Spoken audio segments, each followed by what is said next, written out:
기하신 하나님의 말씀은 역대상 2장 우리 1절부터 4절입니다. 우리가 어저께 시간을 통해서 우리는 니므롯의 길을 갈 것인가 아니면 아브라함의 길을 갈 것인가. 니므롯은 개인적으로 능력적으로 뛰어난 사람이었고 하나님을 의지하고 예배하고 기도하기보다는 자신의 재능을 의지하여 인생을 살아갔고 급기야는 이 바벨탑을 만들어 가지고 하나님을 대적하고 바벨탑 꼭대기에 하나님의 영광을 거는 것이 아니라 자기들의 이름을 걸어서 하나님을 대적했던 대표적인 길이 니므롯이라는 사람의 길이었습니다. 자, 그러나 아브라함은요, 고향을 떠날 때도 말씀을 쫓아갔고 말씀을 따라가며 말씀을 순종했던 사람이었습니다. 자, 그리고 아브라함은 가는 곳마다 제단을 쌓고 예배를 드렸습니다. 가나안 땅에 가장 먼저 도착했던 땅이 세겜 땅이었고 세겜 땅에 도착하자마자 제단을 쌓고 하나님께 예배를 드렸습니다. 베델 땅도 마찬가지고 헤브론 땅도 마찬가지고 모리아 산에서도 이삭을 하나님께 번제로 드리려고 했습니다. 하나님을 의지하고 가는 곳마다 예배하고 하나님께 말씀을 따라가고 기도했던 아브라함은 결국에 하늘의 별과 같고 땅의 모래와 같은 놀라운 축복을 받고 말았습니다. 축복의 통로, 복의 근원으로 쓰임 받았습니다. 자, 우리의 삶도 말씀을 쫓아가는 삶이 되었으면 좋겠습니다. 어디를 가든지 예배하는 삶이 되었으면 좋겠습니다. 하나님께 쓰임 받고 복 받아서 우리 여러분의 삶이 자손들에게 축복의 통로, 복의 근원으로 쓰임받게 되시기를 예수 이름으로 축원합니다. 자, 오늘은요, 하나님께서 유다의 집안에 대해서 우리 역대상 2장에 말씀합니다. 자, 야곱은 12명의 아들들이 있습니다. 태어난 순서를 보면 르우벤, 시므온, 레위, 유다, 단, 납달리, 갓, 아셀, 이사갈, 스불론, 11번째가 요셉, 12번째가 베냐민입니다. 자, 근데 야곱의 이 12아들들을 보면 가장 뛰어난 왕이다, 아들이다 라고 하면 11번째 요셉을 들 수가 있죠. 자, 어떻게 해서 요셉이 가장 뛰어났는지 우리는 알 수는 없지만, 자, 야곱은 자기 12명의 아들들 중에서 요셉을 가장 사랑했던 것 같습니다.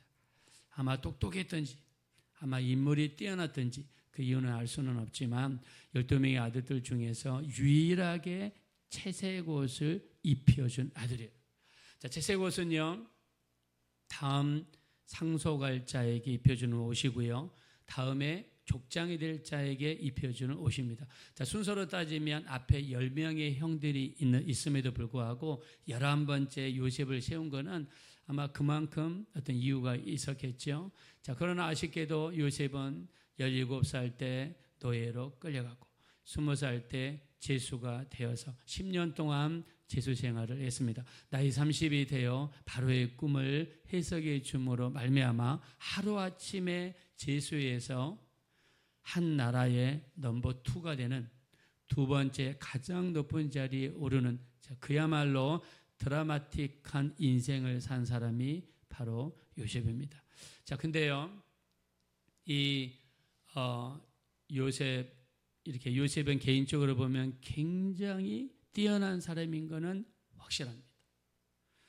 근데 신기한 것은 예수님의 족보는 12아들 중에서 첫째 아들 르우벤을 통해서 가야 되는데 르우벤을 통해서 가지 않습니다.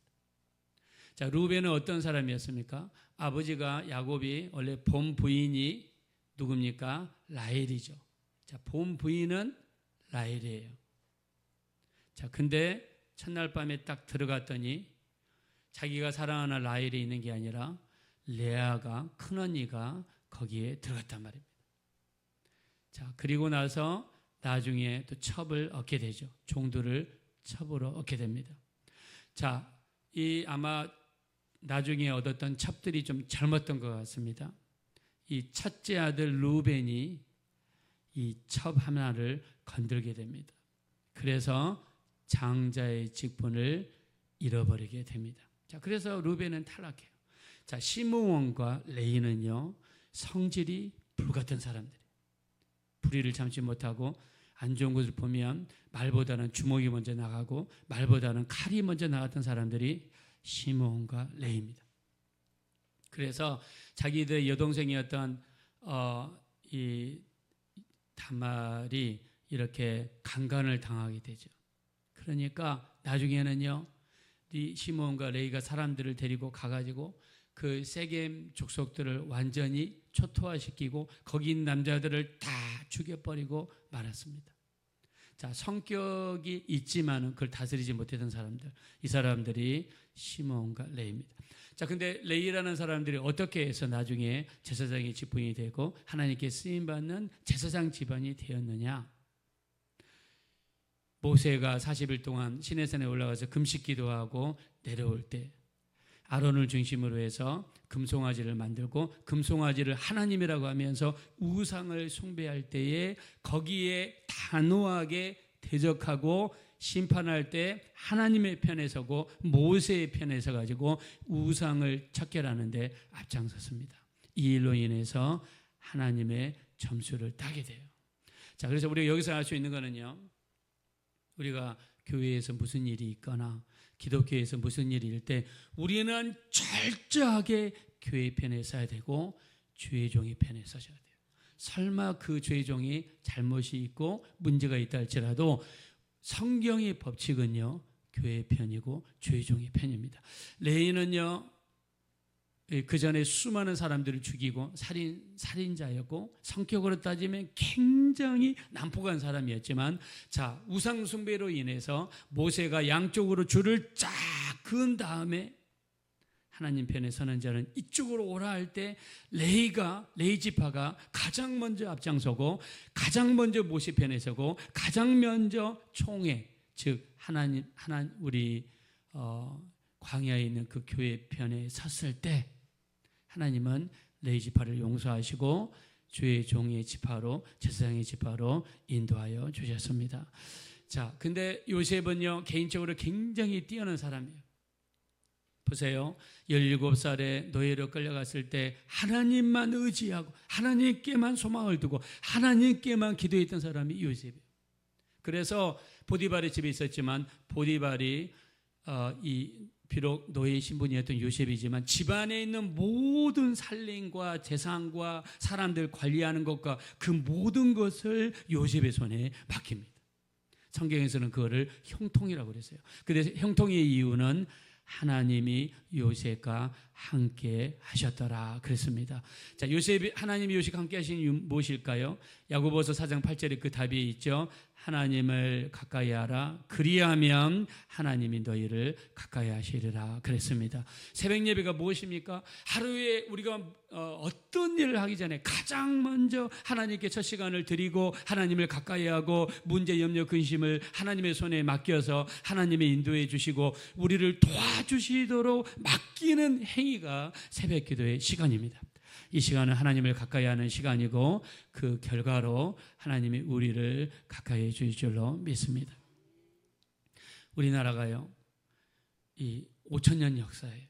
근데 이 5,000년 동안 몇 번 침략을 받았냐면 1,000번 침략을 받았어요. 중국에서 받고 몽고에서 받고 일본에서 받고 이렇게 끊임없이 외세의 침략을 5,000년 역사 동안 1,000번 받았어요. 그럼 평균적으로 5년에 한 번 우리나라가 전쟁이 있어야 돼요. 근데 6.25 이후로 6.25가 종전협상이 53년도에 일어났죠. 지금이 2025년이니까 약 72년 동안 우리나라에 전쟁이 없었습니다. 우리는 이렇게 생각합니다. 한국 교회에 유일하게 강한 게 한 가지 있어요. 그게 뭐냐면 새벽 기도입니다. 시편을 보면 시편 전체를 통해서 뭐라고 이야기하냐, 내가 새벽을 깨우리로다라고 이야기했어요. 새벽을 깨운다는 것은 기도로서 하나님을 깨워드리고 하나님으로 하여금 졸지 못하시게 하라, 하나님을 깨워드리는 행위가 새벽 기도의 시간입니다. 새벽 기도하려면 일찍 자야 됩니다. 일찍 못 자면 이 무거운 몸을 일으키고 피곤한 몸을 일으키고 잠을 깨워서 하나님 앞에 나와 첫 시간은 하나님께 속한 것입니다. 하나님께 예배하고 찬양하고 말씀을 나누며 기도하는 이 행위는 하나님을 가장 존중하는 행위이고 하나님을 기쁘게 해드리는 행위이고 하나님이 우리를 가까이 하시는 가장 귀한 시간이 되시는 줄로 믿습니다. 그래서 성경에 나타난 모든 거의 대부분의 기적은요, 새벽에 일어났어요. 홍해가 갈라진 시간은 새벽입니다. 여리고가 무너진 시간도 새벽입니다. 또 요단강이 갈라진 시간도 새벽입니다. 예수님이 이 땅에 태어나신 시간도 새벽입니다. 예수님이 부활하신 시간도 새벽입니다. 성령이 이 땅에 임하신 시간도 새벽입니다. 우리 기독교는 새벽의 시간에 하나님의 역사를 이루시는 줄로 믿습니다. 그래서 요셉이 어떻게 했습니까? 하나님을 가까이 했습니다. 자, 개인적인 역량으로 보면 요셉을 통해 예수님이 오셔야 되는데 하나님은 요셉을 통해 오지 않습니다. 왜 그럴까요? 요셉까지만 그 집안은 자랑. 그 다음에는 에브라임 므낫세로 이어집니다. 에브라임 므낫세를 보면은요, 가나안 땅에 들어갈 때 므낫세는 반절만 들어가고 반절은 못 들어가요. 므낫세 반지파는요, 요단강 동편에 그 초목을 보고 요단강을 건너지 않습니다. 그냥 거기에 정착해버려요. 나중에 멸망할 때 가장 먼저 므낫세 지파가 침략을 받고 멸망합니다. 에브라임과 나머지 므낫세 반지파는요, 이 예루살렘, 하나님의 성전이 있는 예루살렘을 떠나서 여로보암을 따라 북쪽으로 올라갑니다. 북쪽으로 올라가서 어떻게 하느냐? 거기에 나라를 형성하다가 우상을 숭배하다가 멸망해 버리는 그런 지파가 됩니다. 그래서 예수님은 누구를 통해서 오느냐? 유다 지파를 통해서 옵니다. 네 번째 아들이었던 유다 지파를 통해서 오는데 왜 유다 지파를 통해서 오느냐? 하나님의 예언이 있어요. 창세기 48장 10절 야곱이 유다를 축복할 때 이렇게 합니다. 규가 유다를 떠나지 아니하며. 규는 뭐냐면 왕이 가지고 다니는 지팡이입니다. 즉 왕권이 유다를 통해서 온다. 그 다음에 통치자의 지팡이가 그 발 사이를 떠나지 아니하며. 통치자의 지팡이는 왕권을 상징합니다. 그리고 실로가 오시기까지 하리니. 자, 여러분 이 하나는 꼭 기억하십시오. 실로암 연못할 때 그 실로는 뭘 상징하냐면 메시아를 상징해요. 구세주를 상징해요. 구세주가 오실 때까지 이 왕권이 왕의 지팡이가 유다를 떠나지 아니할 것이라는 축복의 말씀이 유다의 집안에 이렇게 임합니다. 유다는 그걸 믿음으로 받고요. 그 믿음을 통해서 예수님이 유다의 집안을 통해 다윗을 통해 솔로몬을 통해 그리고 나중에 요셉과 마리아를 통해서 예수님이 태어나시게 됩니다. 자, 그러면 유다가 똑똑하고 유다 집안이 훌륭하기 때문에 유다 집안을 통해서 온 것인가? 아닙니다. 자, 유다는요, 오늘 성경에 뭐라고 했냐면 아들이 5명이라고 했어요. 원래 아들이요, 엘이 있고 오난이 있고 셀라가 원래 아들이에요. 근데 네 번째 베레스와 다섯 번째 세라는요, 며느리를 통해서 낳은 아들이에요. 아들이면서 손자들이에요. 족보가 이상합니다. 왜 이런 일이 일어났느냐? 유다의 정욕 때문에 일어난 거예요. 유다가 어느 날 집을 가다가 창녀를 만납니다. 그 창녀가 다름 아닌 창녀로 가장한 며느리예요. 자, 다말은 음탕에서 창녀로 가장한 게 아닙니다. 이때 당시에 제도가 있는데 형사치수혼이라는 제도가 있습니다. 형이 사망하면 치수, 형수님을 치하여 결혼한다는 뜻이에요. 즉 엘이 죽으니까 둘째 오난이 형수님과 결혼을 합니다.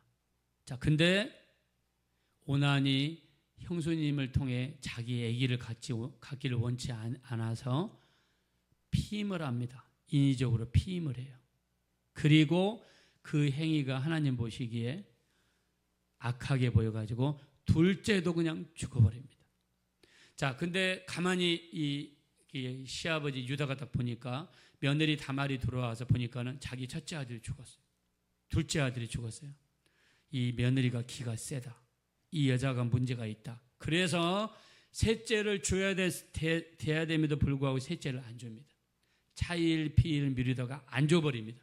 그러니까는 다말은요, 어떻게 하든 이 집안을 통해서 씨를 받고 싶은데 시아버지가 안 주니까 그냥 창녀가 입는 옷을 입고 동네 입구에서 기다리고 있습니다.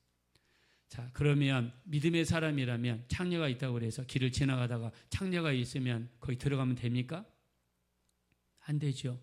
잠언서에서는 어떤 젊은이가 있는데 붉은색 거리를 지나가다가 어떤 여자를 만나는데 그 여자를 따라 드러나는 자를 도살장에 끌려가는 소와 같이 불쌍한 자로 성경에 표현했어요. 가면 안 돼요. 근데 유다는 먼저 접근해서 내가 너에게 들어가겠다. 나한테 뭐를 주겠느냐? 염소 새끼 하나를 주겠다.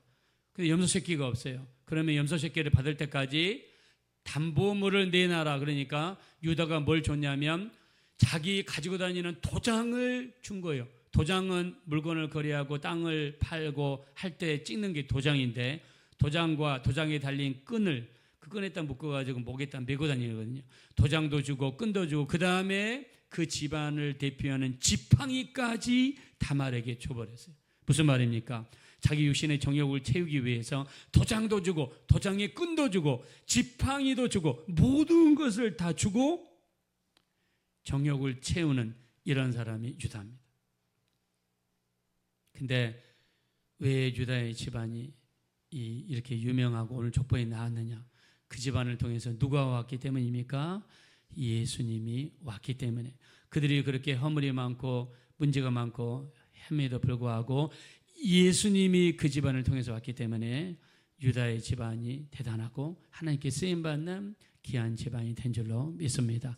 우리도 과거에는 예수 없을 때 우리는 멸망해서 처음 무서운 심판에 빠져 영원토록 고통받을 수밖에 없는 비참한 자들이었습니다. 그러나 예수님을 우리 안에 영접했기 때문에 예수님이 강하시기 때문에 우리도 강한 것이고 예수님이 대단하시기 때문에 우리도 대단한 것이고 예수님이 멋있으기 때문에 우리 인생도 멋있는 인생으로 바뀌게 될 줄로 믿습니다. 요한복음 15장 5절에 이야기합니다.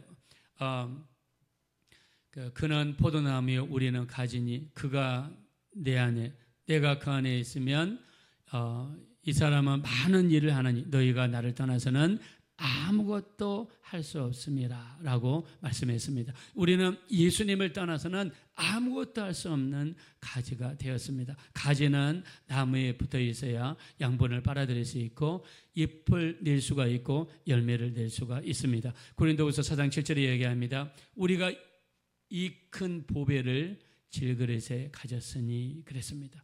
우리가 이 큰 보배를 질그릇에 가졌으니 보배는 예수님을 이야기하고요. 우리는 질그릇입니다. 질그릇은 떨어지면 깨지고요. 질그릇은 귀한 그릇이 아니기 때문에 사방에 널려 있는 게 질그릇입니다. 그러나 예수님, 보배 되신 예수님을 우리 안에 모셨기 때문에 우리 이 큰 능력이 우리에게 있지 아니하고 하나님께 있음을 알게 하려 하십니다. 우리가 사방으로 우겨쌈을 당하여도 쌓이지 아니하고 답답한 일을 당하여도 낙심하지 아니하고 핍박을 당하여도 버림받지 아니하고 거꾸로 엎드림을 당하여도 망하지 아니하느니 우리가 예수의 죽임을 우리 몸에 짊어지면 예수의 생명이 우리 몸에 나타나게 하려 하심이라 라고 말씀하셨습니다. 우리는 이 보배를 가졌습니다.